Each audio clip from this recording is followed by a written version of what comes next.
Hi, I'm Winnie. I've always prided myself on being direct and honest, sometimes to a fault.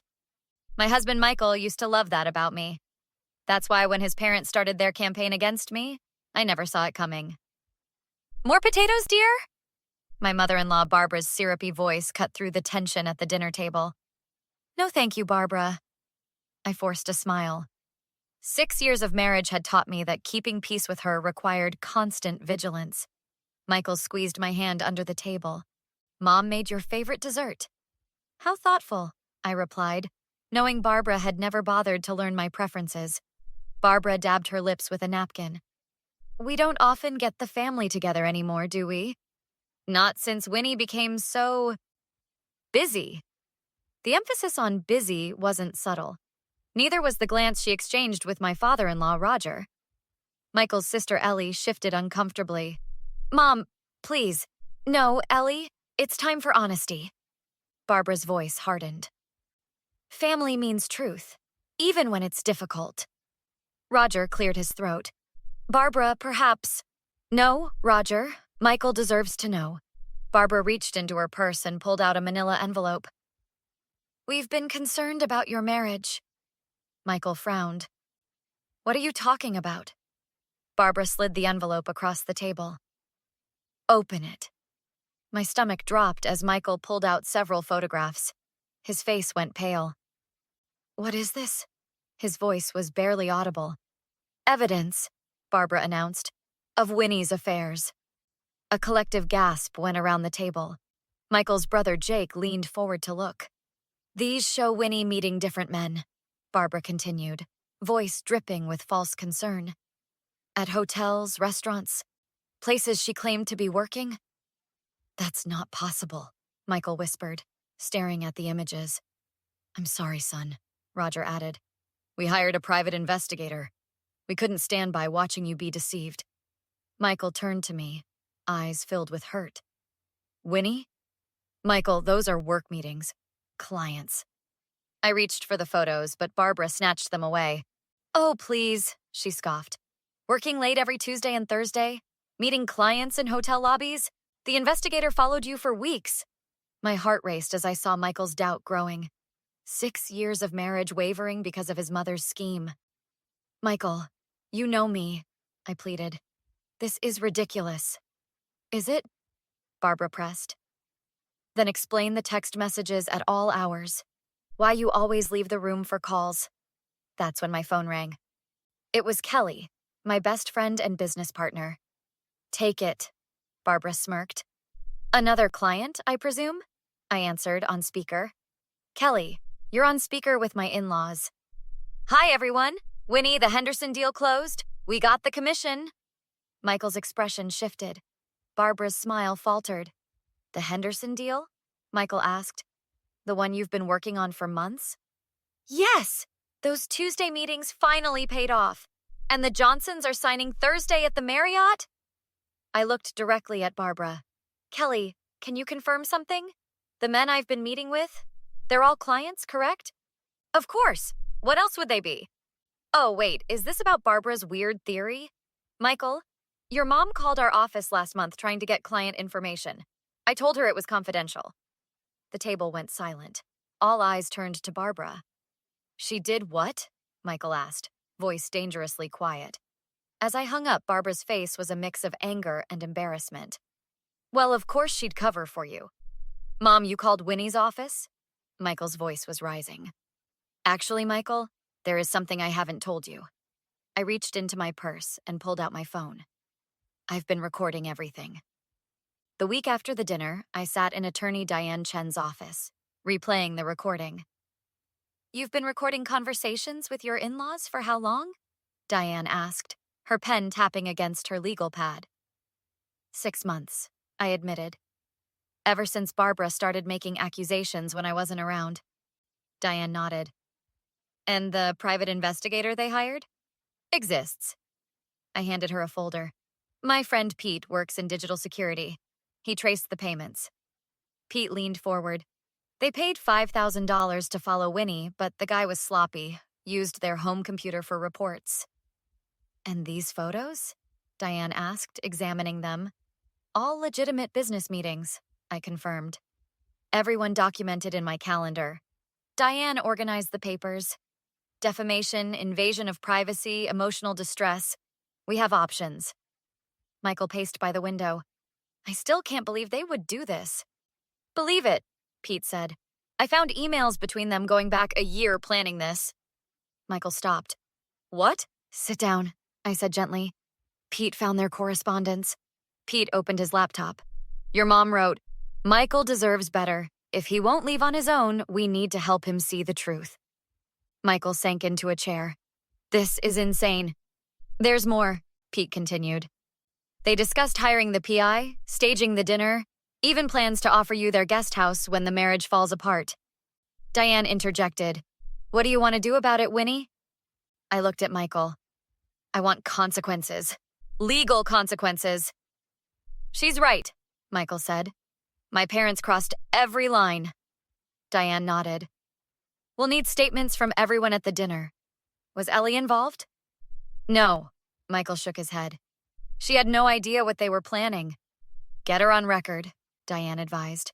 Also, this Kelly person. Already done, I said, sliding a folder across. Kelly's statement, plus documentation of all my client meetings. Barbara's been trying to drive me away for years, I explained. I started keeping records when it got worse. The door opened and Ellie walked in. Sorry I'm late. Michael hugged his sister. Thanks for coming. Ellie glanced around. Are you sure about this? They're still our parents. They tried to destroy my marriage with lies, I replied. What they did was wrong, Ellie sighed. I'll tell the truth. Diane gestured to a chair. Tell me everything you knew about your parents' plan. Ellie twisted her hands. I only found out at dinner. But afterward, when I confronted Mom, she admitted they'd been planning it for months. She said they never thought Winnie was good enough, that she was a gold digger. I told her she was wrong. Dad said I needed to choose sides. And what did you say? Diane asked. I said I choose the truth. Then I left. I brought something else, Ellie added, showing her phone. Voice messages from Mom asking me to lie if anyone questioned me about the dinner. Diane's eyes lit up. That's extremely helpful. So what happens now? Michael asked.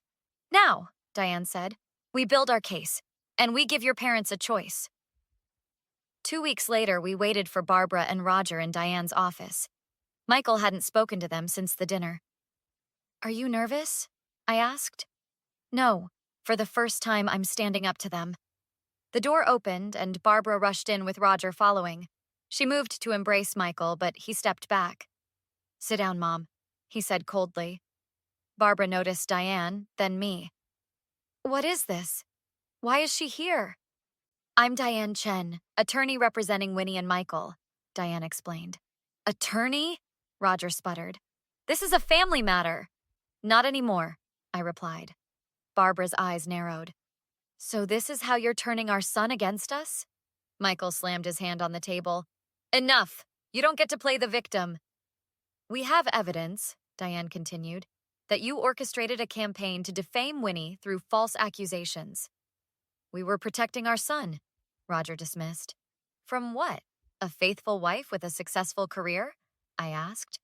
We know what we saw, Barbara insisted. Every photo matches a documented business meeting, I countered. We have statements from all clients confirming this. They could be lying for you, Barbara sniffed. Mom, Michael exclaimed. Stop it. We also have evidence that you contacted Winnie's workplace, Diane added. That's harassment. I was concerned, Barbara started. You were meddling, Michael interrupted. We have your emails, I said quietly. The color drained from their faces. What emails? Roger asked.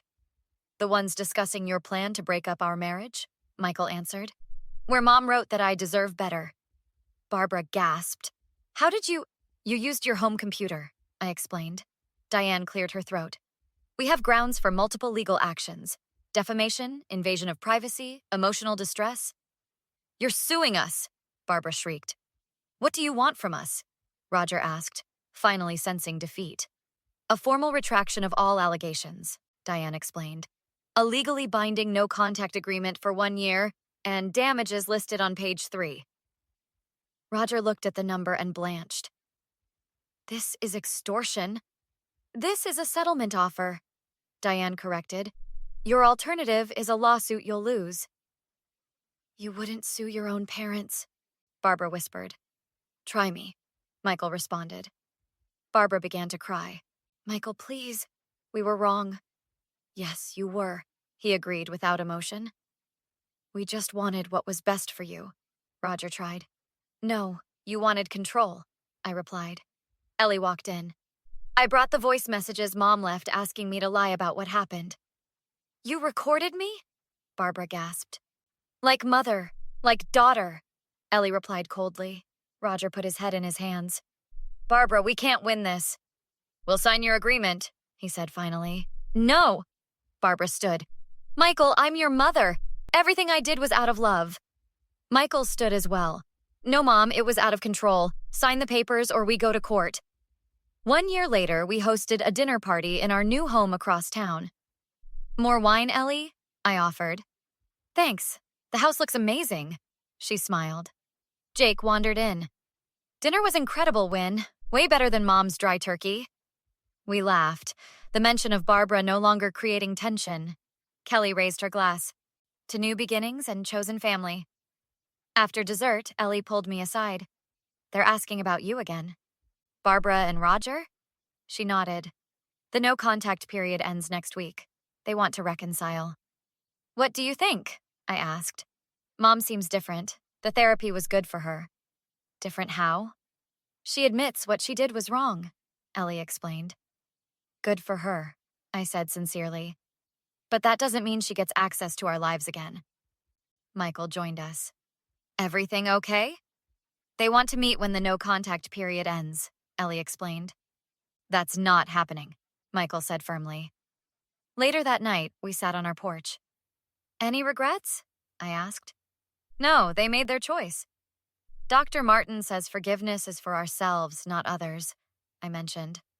I've forgiven them in the sense that I'm not angry anymore, but forgiveness doesn't mean restoration.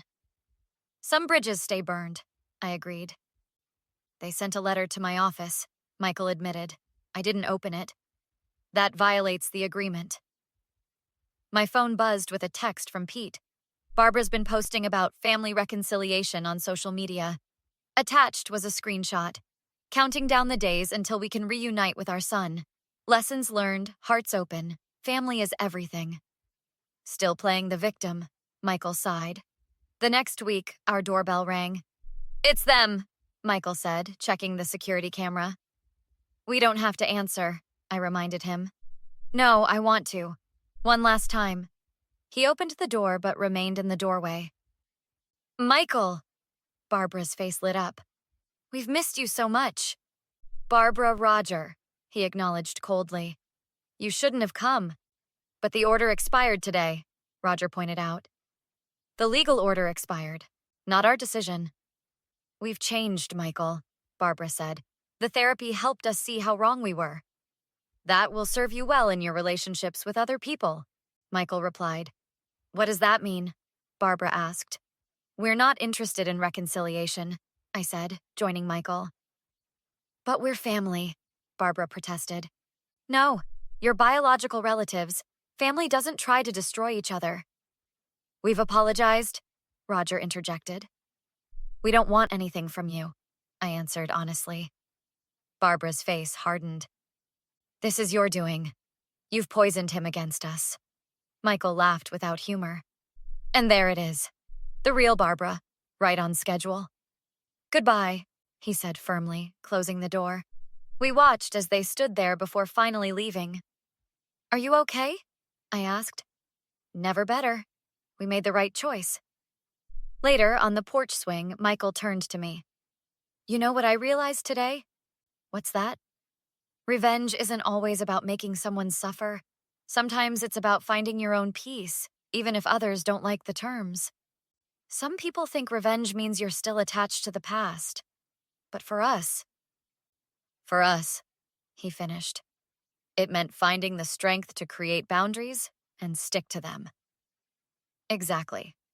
I smiled. And that's the best revenge of all.